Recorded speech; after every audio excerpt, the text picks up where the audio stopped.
अस्सलाम वालेकुम।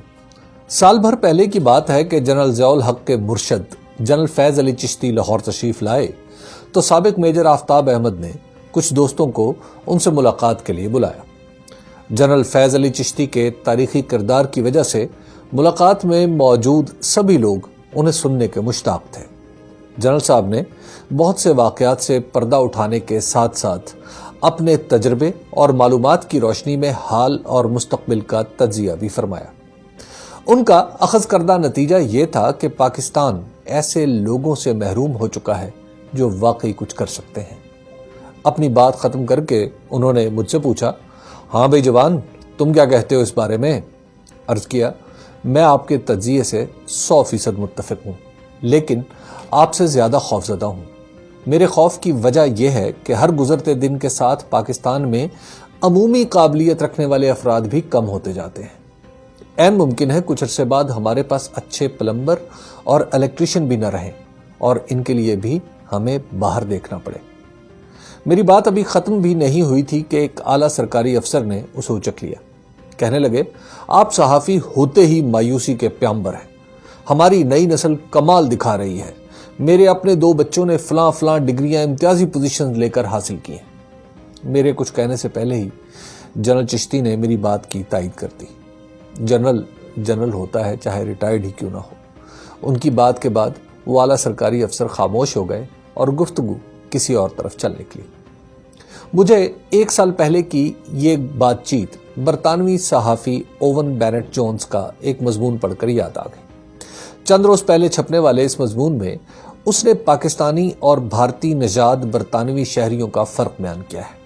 वो बताता है कि इस वक्त बरतानिया की हुकूमत में 3 वज़रा ऐसे हैं जो खुद या उनके वालिदैन भारत से ताल्लुक़ रखते हैं, जबकि पाकिस्तान से ताल्लुक़ रखने वाले मेयर लंदन के सिवा सिर्फ एक जूनियर वजीर बरतानवी काबीना में शामिल है। पाकिस्तान और भारत से ताल्लुक़ रखने वाले बरतानवी शहरियों के दरमियान बढ़ते हुए इस तफावत की वजह बरतानिया में होने वाली एक तहकीक में बयान की गई है। इसके मुताबिक भारतीय निजात बरतानवी शहरियों में से 15.5% लोग आला दर्जे की मुलाजमतें कर रहे हैं, जबकि पाकिस्तान से बरतानिया मुंतकिल हो जाने वालों का सिर्फ 6.6% आला दर्जे की मुलाजमतों तक पहुंच सकता है। इसी तरह इन दोनों मुल्कों से ताल्लुक़ रखने वाले बच्चों का मुवाजना किया जाए तो 15 साल की उम्र तक के पाकिस्तानी और भारतीय बच्चे बरतानवी स्कूलों में तकरीबन एक जैसी कारकर्दगी दिखाते हैं, लेकिन 16 से 18 साल की उम्र में पाकिस्तानी बच्चों के तालीमी नताइज खराब होने लगते हैं और आखिरकार ये बच्चे पीछे रह जाते हैं।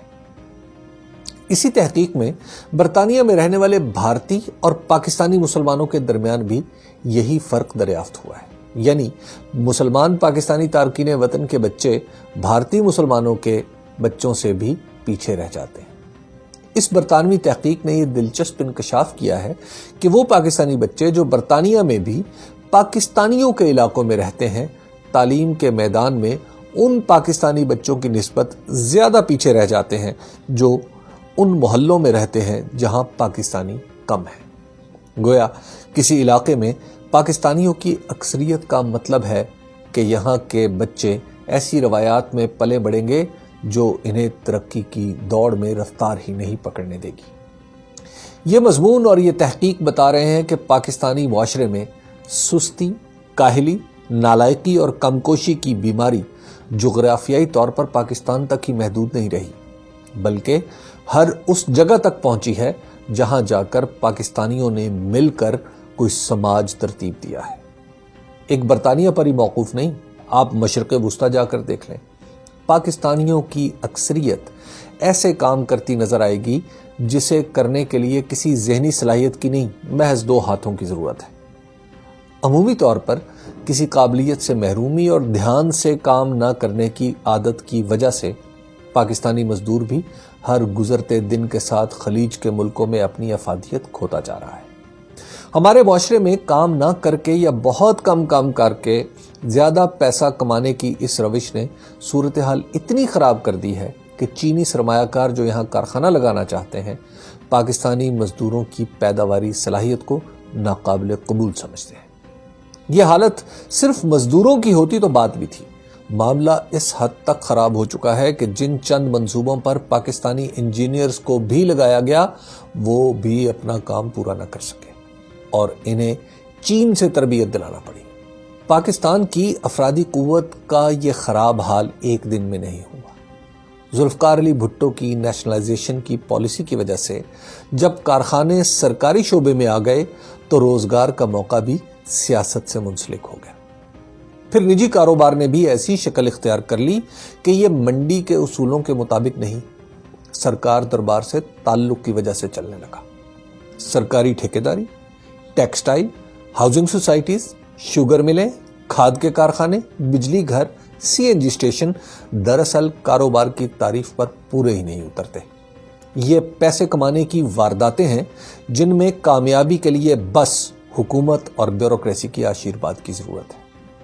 انسانی محنت اور سرمایہ کا فطری تعلق توڑ کر جب روزگار اور سیاسی وابستگی کو آپس میں جوڑ دیا گیا تو نالائکی اور نااہلی کا وہ طوفان آیا جس کے سامنے بند باندھنا مشکل ہو چکا ہے۔ سرکاری اداروں میں بھرتی کی مثال لے لیجیے۔ پی آئی اے میں وہ لوگ پائلٹ بھرتی ہو گئے جو جہاز چلانے کا لائسنس بھی نہیں لے سکتے۔ ریلوے میں سیاسی بھرتیاں اتنی ہوئیں کہ اب اس کی پینشن کے اخراجات تنخواہوں سے بڑھ چکے ہیں۔ پاکستان سٹیل ملز میں انہیں بھرتی کر لیا گیا جو لوہے کی بھٹی کے سامنے کھڑا ہونا بھی اپنی حد تک سمجھتے رہے۔ 1990 کی دہائی میں بے نظیر بھٹو اور نواز شریف نے مقابلے میں اپنے اپنے کارکن سندھ اور پنجاب کے محکموں میں بھرتی کیے جو آج اعلیٰ عہدوں پر پہنچ کر پورے ملکی نظام کو تباہ کیے دے رہے ہیں۔ سندھ میں چونکہ نوکری اور تبادلہ کاروبار کی شکل اختیار کر چکے ہیں، اس لیے وہاں کشمور سے کراچی تک سبھی کچھ برباد ہوتا جا رہا ہے۔ جس معاشرے میں روزگار، تعلیم یا ہنر پر منحصر ہونے کی بجائے کسی بڑے کی نظر کرم کا محتاج ہو جائے، وہاں یہی سب کچھ ہوتا ہے جو ہو رہا ہے۔ ہم نالائکی اور نکمے پن میں اتنے خود کفیل ہو چکے ہیں کہ اب ملک سے باہر بھیجنے کے لیے بھی ہمارے پاس ان دو نادر صلاحیتوں کے سوا کچھ نہیں بچا۔ پاکستان کے پاس ریاستی نظام کے نام پر جو کچھ بچا ہے وہ صرف ایک ادارہ ہے، فوج۔ اس ادارے نے مسلسل اپنی تربیت اور تعلیم پر توجہ رکھی۔ نتیجہ یہ کہ آج ٹڈی دل ہو یا کرونا، کراچی کا سیلاب ہو یا کچھ اور، اسی ادارے کے لوگ ہیں جو متعلقہ مہارت نہ رکھنے کے باوجود کچھ نہ کچھ کر لیتے ہیں۔ فوج کے علاوہ کوئی ایسا ادارہ نہیں جہاں اہداف حاصل کرنے یا محض اپنا کام ایمانداری سے کرنے کا رواج ہو۔ حکومت سے باہر صرف چھوٹا سا نجی شعبہ ہے جہاں لوگ کچھ کرتے نظر آتے ہیں، کیونکہ یہاں کام کے بغیر نوکری قائم ہی نہیں رکھی جا سکتی۔ ان دو شعبوں کے علاوہ 22 کروڑ آبادی کے اس ملک میں چراغ لے کر ڈھونڈنے سے بھی کوئی ایسا نہیں ملتا جو کام کرنے پر آمادہ ہو۔ ہاں، بڑی بڑی باتیں بنانے والے ہزاروں لاکھوں مل جائیں گے۔ دنیا کی تاریخ گواہ ہے کہ ملک کی ترقی عام آدمی کے ہاتھ میں ہے۔ یہی وجہ ہے کہ ترقی یافتہ ملکوں میں حکومتیں نوجوانوں کو ان کے من پسند پیشوں میں رہنمائی اور تربیت کے لیے بہت کچھ کرتی نظر آتی ہیں۔ سرکاری کاغذوں کے مطابق پاکستان میں بھی نوجوانوں کی تربیت کے لیے بہت کچھ ہو رہا ہے۔ مصیبت یہ ہے کہ اتنا اہم کام بھی وہی لوگ کر رہے ہیں جن کے فہم و فراست پر کوئی بھروسہ نہیں۔ اس بے اعتمادی کی وجہ بھی شاید یہی ہے کہ اگر ایک آدمی نالائق ہو تو اسے خود پر اعتماد نہیں رہتا، اور اگر قوم ہی نالائق ہو جائے تو کوئی کسی پر بھی اعتماد نہیں کر پاتا۔